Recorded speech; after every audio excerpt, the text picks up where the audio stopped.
Injustice is a festering rot, and I am its cauterizing blade. I shall purge this world of evil, and the fires of justice shall vanquish the darkness.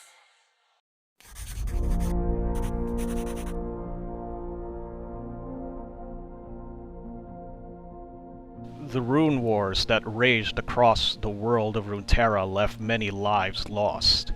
The survivors of this catastrophic conflict took refuge in the Immortal Bastion, while others fled elsewhere. These people who took to different cities and towns that haven't seen the effects of the destruction of the Arcane chaos. But for most, many fled further to the west, where the regions of Western Valoran remained unaffected. As these people journeyed towards hopeful safety, they began to experience terror from dark mages who had discovered them. These dark mages started to cast spells that wielded violent arcane magic. This only made these people flee further and further westward.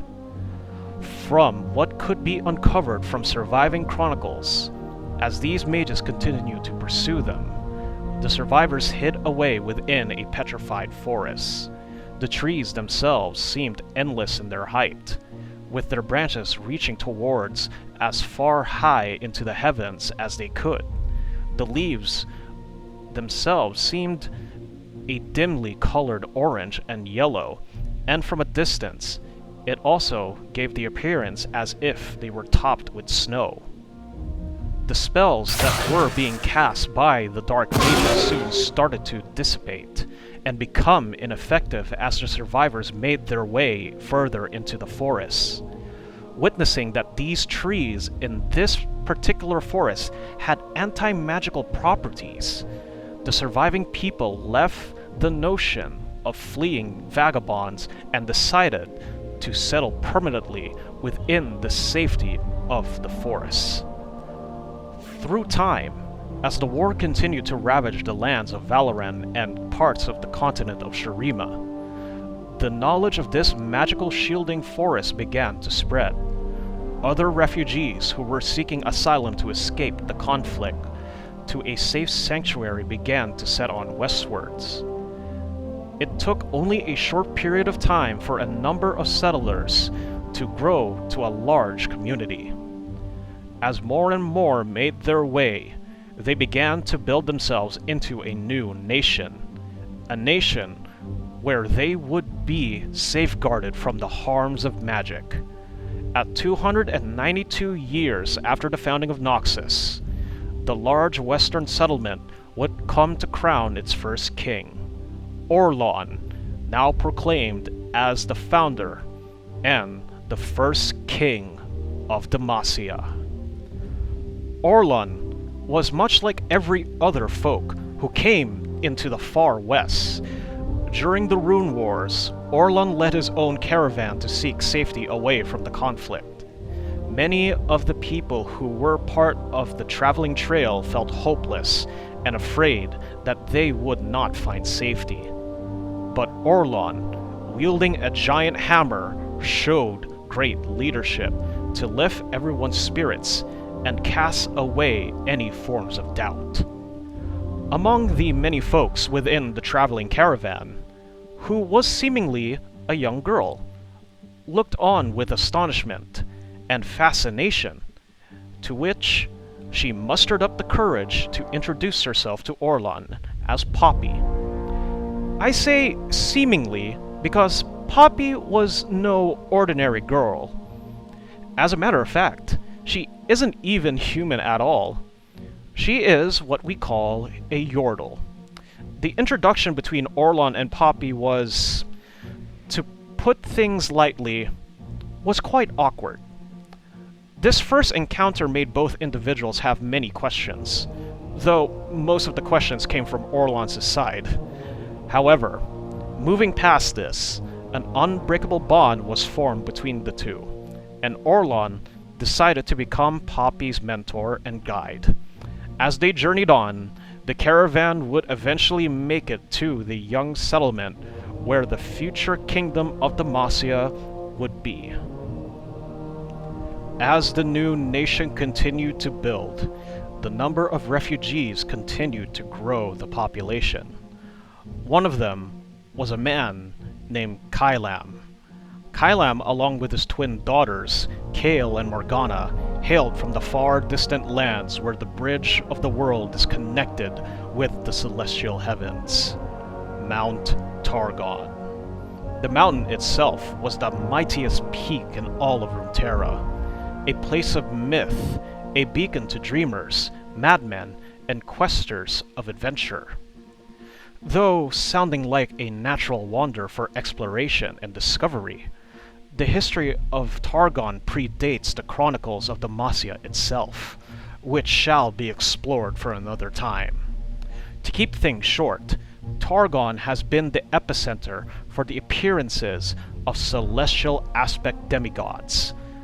The twin daughters of Kylam were the two offsprings of Mihara, whom the celestial gods would choose to become the celestial aspect of justice. When the Rune Wars was at its height, it burned through not only the continent of Valoran, but also through many parts of Shurima, where both Kylam and Mihara were from. This led them to make their way towards Mount Targon. When Mihara was chosen to become the aspect of justice, she would fight against the raging chaos of the Rune Wars, which made her distant from her family. Mihara's focus on answering the call of battle made her mind and consciousness further embedded with the Celestial's powers, slowly losing her mortality. This made Kylam and his twin daughters decide to leave Targon and make their way to Demacia. When the family finally made it to the still young and developing kingdom, they would settle and have their new life start in the city of Zephyia. Several years, or to say a lifetime after, the first king of Demacia, King Orlon, would succumb to old age. Whilst he lay on his deathbed, before he drew his final breath, before the kingdom would mourn his passing, he passed down his mighty hammer to his apprentice, Poppy.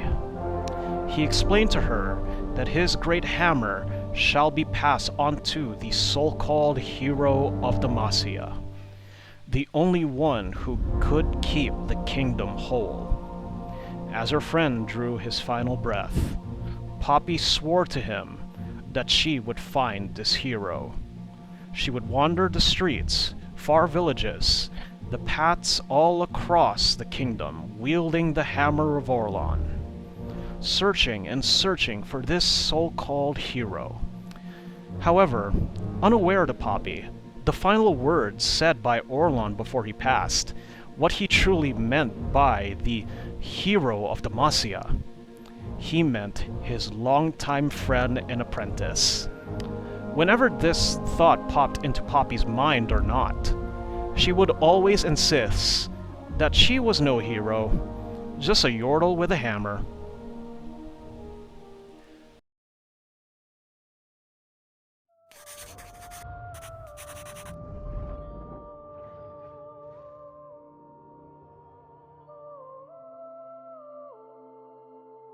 Meanwhile, the two daughters of Kylam and Mihara grew up with clashing and very distinct personalities.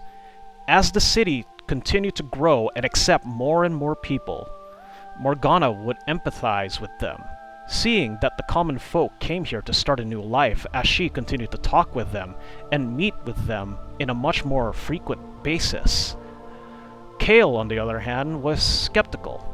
She argued about the laws of settlement, about the rights these people would have, and their potential danger that they bring onto them. This would lead to the sisters' bickering with each other many times, but any arguments between them would be pushed aside eventually. Suddenly, on one fateful day, the skies above them gleamed with light, as if a falling star was descending towards them. And a loud boom thus obscured their view, and the floor cracked and split beneath their feet. Once their view became clear once again, they saw two blades of steel that, when combined, would come together to form a single blade of much more heavenly existence. This sword was the weapon of the aspect of justice. It was their mother's sword. In the view of Kailam's eyes, he dropped to his knees and wept tears as he cried into his hands. From this very moment, with the presence of the blade, feathered wings and celestial light burst from the two sisters as they both drew the blades from the ground. With heavenly magic soaring through their veins, their father's cries wailed louder and louder, filled not only with sorrow, but amazement as he witnessed the ascension of his two daughters, and the feeling that he and his wife were no longer together, knowing that his beloved Mahara was gone from this mortal world. The twins had vastly two different reactions. Kale embraced her new power as a way for her to be a lot closer to her mother, and for her to strictly enforce the laws of Demacia. Morgana, on the other hand, was reluctant, viewing her power as a curse, and resented her so-called gift, viewing it instead as a burden. After the ascension of the two offsprings of Mahara, the settlement of Demacia came under attack by raiders in Zephyra. The two sisters flew to aid the people and repel the attack. Kale would immediately hurl herself into the front lines of battle, with her half of the aspect of justice's blade blazing with crimson fire. Morgana would aid her sister in the fight, until she discovered a hidden contingent of enemy forces that rushed into their flanks. Morgana then abandoned the front lines to help bring aid to the people, viewing their survival as of the highest importance than stopping the enemy in the front. Unlike Kale, who would lose all trust in her sister when she was left alone in the battlefield, because, in her mind, why were these lowly people more important than defeating the enemy? Morgana, in contrast, saw the people deserving of aid. She was, and is always more sympathetic towards the average peasant and refugees who still wish to escape the Rune Wars. Once the battle was over, and the attackers vanquished, on this very day, the two sisters, the offsprings of Mahara, Kale and Morgana, would receive praises of jubilation. The two children would then be hailed as the Winged Protectors. As the years progressed, the Winged Protectors would aid and defend Demacia from every threat, though their methods and philosophy of justice would be vastly different. Kale would not hesitate to condemn the guilty and bring the fires of justice upon those whom she deemed so. Her philosophy is embedded in the importance of law and order, with a steadfast stance of retributive justice. Morgana was more understanding, wishing to listen and bring justice to those who only brought harm to the dear and innocent. She was more focused on offering redemption and rejecting extremely rigid laws in all efforts to aid the people.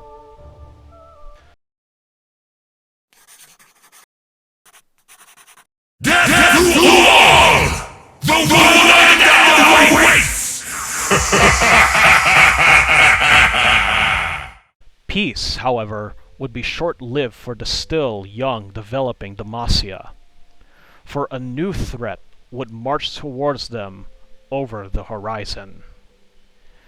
A threat that took the form of an ungodly titan who grew in strength and influence. He was one of the most powerful and cunning generals who served the old Shuriman Empire before it collapsed. One of the many ascended Golden God warriors who fell to the corruption of the Void, his body twisted with the blood magic of hemomancy until he was sealed away within his greatsword. Now he was free. The great darkened blade Aatrox was free with one simple purpose: bring war and death wherever he went, hoping to create a battle apocalyptic enough to bring oblivion to everything in Runeterra. This wave of war and death would spread across the lands of the Shuriman continent, and eventually would find its way to the gates of young Demacia. Aatrox led a great host of raiders and slaves to attack the settlement itself, while he rained destruction from the skies. This great existential threat prompted Kael and Morgana to don their armors and their blades and aid in the defense of the kingdom.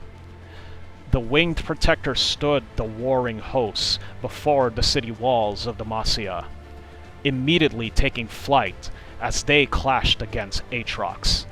The skies rippled in dark clouds and bright flame. The clash between the winged protectors and the darkened blade was heard across the battlefield and beyond the Demacian walls. However, the Darken was too physically powerful for the winged protectors, driving them back down onto the ashen soil right outside the gates. Both Kael and Morgana were left struggling on their knees as they saw Aatrox and his army slowly approaching. As a last effort to defend the city and its people, Morgana removed her helm and left her mother's sword on the ground. She stood against the Darken and conjured magical chains of dark flame to bind him. Kael then stood back on her feet, took Morgana's half of their mother's sword, and empowered her wings with celestial powers to cast a wave of burning celestial flame across the battlefield, destroying the darkened Aatrox, sealing him away within his accursed blade once more.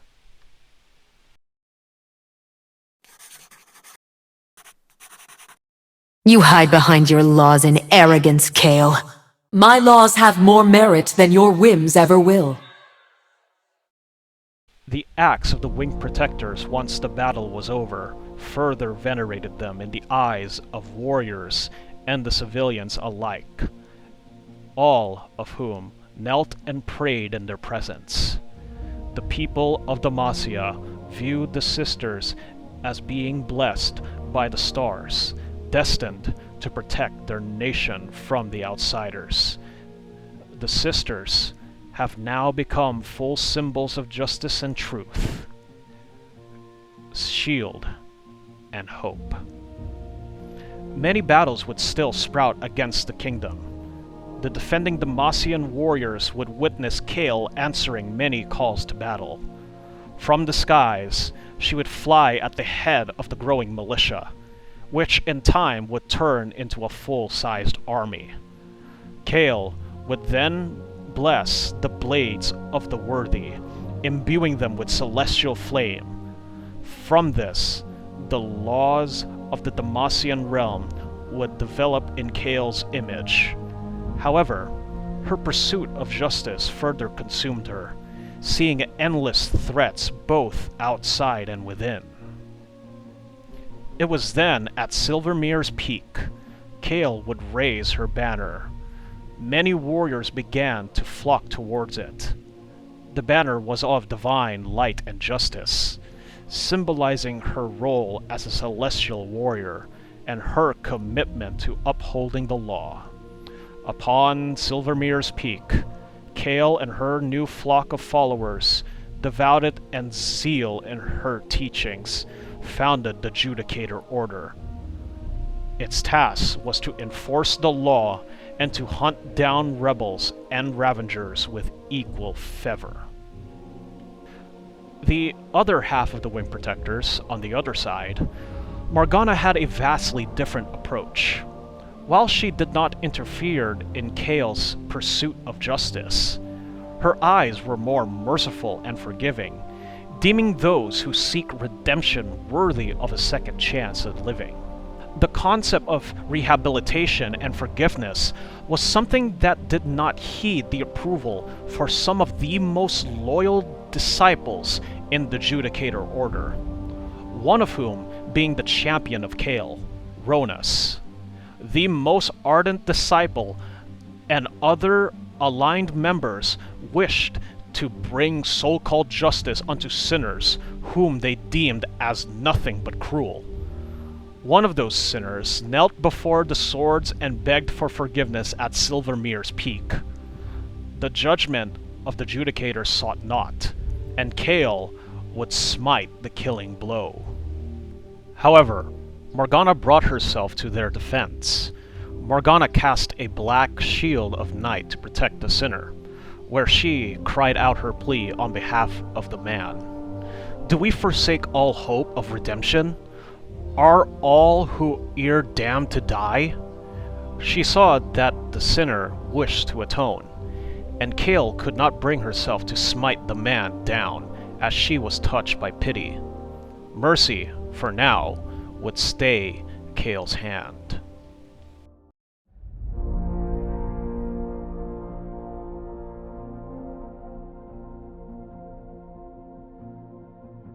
This incident would simmer within the Judicator Order through time. The Zealots alongside Ronan wished for death and execution for those who had committed wrong. They went as far as viewing the Second Winged Protector as part of the evil injustice they ought to destroy. Kael heard their voices and desires, but could not bring herself to carry out harm to her own sister. In the end, Ronan and the other zealots of the Judicator Order of Kael confronted Morgana with chains and frightful zealotous fever, in their minds, to bring her to justice, in an attempt to imprison Morgana.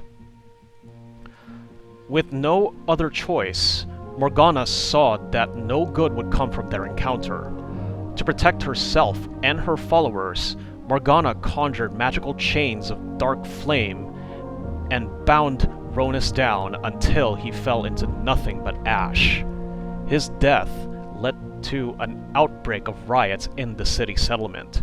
The people of Demacia were now divided, many blinded by the justice of Kael, whilst others saw the good in Morgana's teachings. When Kael finally returned to the city, the sight of violence and the death of her champion protege filled her with rage, as bright flames filled her eyes. She then flew high up upon the clouds, and bright light shone down upon the onlookers. Kael spread her wings and summoned the divine flames of celestial magic, purging the entire city to punish its sinners, and to bring the killer of Ronus to justice. This justice was nothing but a folly, for Kael was driven by rage and not by reason. On the ground, Morgana saw the death and destruction that was caused by her sister's actions. Looking up, she unsheathed her sword and flew up to face Kael.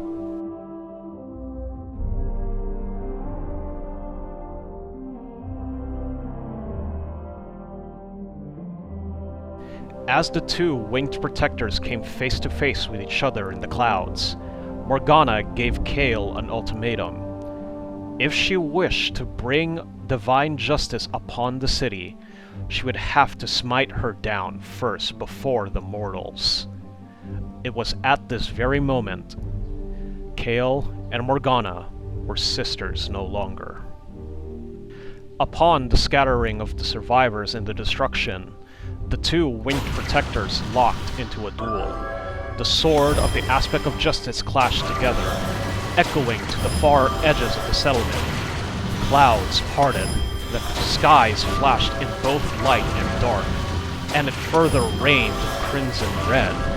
The very impact of each strike thrown by the Guardians of Demacia caused further destruction upon the city, and killing more of its inhabitants.